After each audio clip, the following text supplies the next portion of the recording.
Now, some of our videos might not be for you, but most of our videos are geared towards people who are new or thinking about getting into the sport. We don't do any of that crazy hill climbs, things that cause our machine to break and cost a lot of money. We do regular trail riding. So if you know anyone that's interested in getting into side-by-side riding or just wants to see regular trail rides, please like, share, subscribe. We'd appreciate it. Now, let's get on with the video.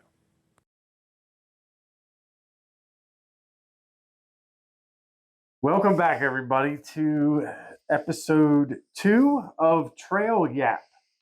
This is February 2024. I'm Dave. I'm Amy. And we're going to be going over some of the answers to the questions that we asked last month. We did get Carl Keys 6620 when we asked what machine did you get when you first started riding the trails and everything. He said 3-wheelers and 2-wheelers. So I never rode 3-wheelers on trails and stuff like that. 2-wheelers, not so much. I have a hard enough time on a bicycle.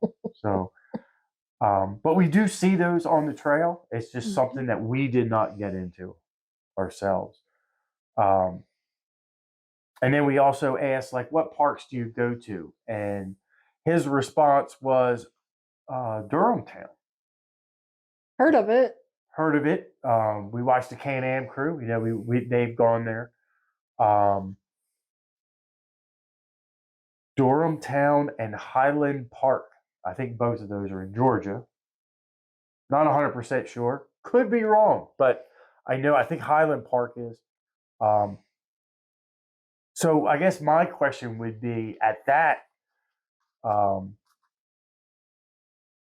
is how are they for side-by-sides? I mean, if this sounds like a guy that's into like bikes and stuff like that. So, and then we also asked what kind of side-by-side, did you end up choosing? And he ended up getting some cheap side-by-side, and then ended up getting a YXZ.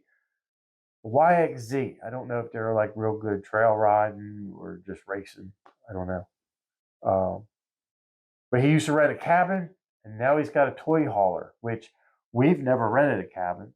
I don't know how many of you like renting cabins. Is there a lot to choose from? I guess is the big thing. And what would be your favorite place to actually rent a cabin? I know some places are probably nightmares. Just like when we go camping, there's some campgrounds that are great. There's some campgrounds that are nightmares. And then Tim Rose 5380. He actually got into riding by watching Fisher's Offroad, and then it kind of took off from there. Got a Scrambler and then RZR 1000S. And they usually go to West Virginia to the Pocahontas Trails. So Pocahontas Trails, that's something that we're going to be talking about next month. But have you been there? What do you like about it? What don't you like about it? There wasn't much I didn't like about it, but and then he used to rent a cabin and then got a 24-foot enclosed trailer. I guess an enclosed trailer is the way to go. If you don't want to buy something super expensive, you can make it your own thing and haul your equipment at the same time. But this month, before we get into this month's questions, I did look up Highland Park. I did look up Durham Town. So my first question to you is, what do you pay to ride when you go somewhere? I know a lot of people talk about, they complain because the Tennessee charges a lot of money. Haven't heard too many complaints about Hatfield McCoy, but they do say that Tennessee charges a lot. I don't really think they do for what you get in Tennessee. It covers a pretty large area. But then I started looking at Highland Park, and that's $75 a day. A day. To me, that's expensive, but it's a private park, and they have more rules. It's probably cleaner. I don't know. Those of you that've been to Highland Park, let me know. Durham Town is $60 a day. So, what's the difference between paying per day at $60 or $75 a day? Is it cleaner? Are the tracks nicer? Like the trails nicer? Do they have tracks? And how long would you go for on a trip like that? Yeah, how long is Durham? How long do you go to Durham Town for, or Highland Park? Is it like 3 days, a day? I don't know. But what we did on our second trip, like we said in our first video, we had to take 2 vehicles. We paid twice. We had to pay twice as much of gas and everything else. So then on our second trip, we ended up building a He broke out the side-by-side hauler. lumber and the saw. Yes. So we made a hauler, aka the hillbilly hauler. We also have a video of that on our YouTube channel. So we built that hauler to haul in the bed of our pickup while we towed our trailer to Ride Royal Blue. So going to Ride Royal Blue, we have never been there before. So we were like, what are we prepping for? Like Tennessee, everybody says, man, there's a lot in Tennessee. So we went a little 8 nuts, I guess, on our toolbox. We wanted to make sure we had a snatch block, straps. What do you guys carry in your toolbox to be prepared? We took out the one thing that we actually ended up needing, though. Well, we did take a Sawzall. We took a Sawzall. Yeah, it wasn't real helpful. We took out, we left the chainsaw at the campground because we really didn't think we needed it. And we needed it. Because that was pretty interesting. That was a fun day. We were with other people at the time. We met up with them at the tree. Yeah. And but we just had a toolbox packed with stuff just in case anything happened. And of course, a Sawzall on a tree that is about that big around. Hardwood. You're wasting your time. But we enjoyed it. Now, Ride Royal Blue. I really liked Ride Royal Blue. Yeah, I liked it too. Plus, we got there at the tail end of record rains. It was 48 inches in less than a month, which sounded unreal. But when we were there, man, almost 10 inches just in the short time that we were there. I think we were there for like a week and 2 days or something. That was the first year? Ride Royal Blue? Yeah. It did rain a lot. So that's a lot. I mean, they said 48 inches of rain in a month, and I was like, well, that's kind of crazy. But just in a week that we were there, it was a lot. I have some video of that. I don't know if I put that in there, but has anybody been to Ride Royal Blue? And when I say Ride Royal Blue, I mean a campground. Ride the Sunquist trails. Have you been to Ride Royal Blue? What do you like about it? What don't you like about it? We were at a campground. We did not rent a cabin. So what did you like the most about it? I liked that it was direct access to the trail and that there was a place to eat right across the road. What was disappointing was that the side-by-side washout stations were closed, both of them. Yeah, they were closed. At Ride Royal Blue, you could go across the street.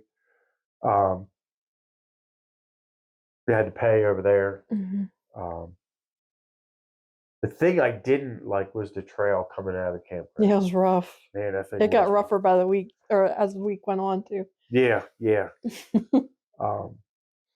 So the trails on Sunquist, what trails do you like the most? Was there any specific trails, or do you just like all of them? I like 19. 19, that's the one that goes all the way through, right? Pretty much. Yeah. 19. It's the one that the tree was down on. It's the one we had to winch on twice. It's a green trail. Yes. And we had to winch on it twice. But it was just so muddy and rutted. And this year we went back, and the place we had to winch at is closed now. They don't even use that part anymore. Yeah, that's done. They put a whole new bypass in. You don't even know it's there unless you really pay attention. But it was fun. I had a good time. Yeah, I mean, there was a tree down in front of So a storm where went we were through going. Thursday night, and then Friday morning we were on 19 and came up on a tree across the trail. Thought it was no big deal. We had a sawzall and we were going to cut through it.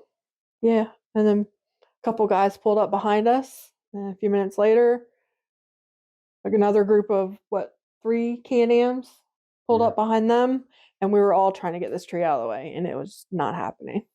So we ended up making an alternate route around so we could get around the tree, and then we got to where the big V was on 19. When we got through, there was this. You were leaning really far to the right. We had to winch out of it. We had to winch through there, which we winched through there the couple days before. On Monday, I think it was. And then trying to get to the top of the world. We That was tried all one washed out. trail. We had a hard time getting up that ledge. We Mm-hmm. had to turn around, go back, and then we finally got to top of the world. Then we tried to leave on the backside, and that's where the washout was. We had to turn around. We had to go back.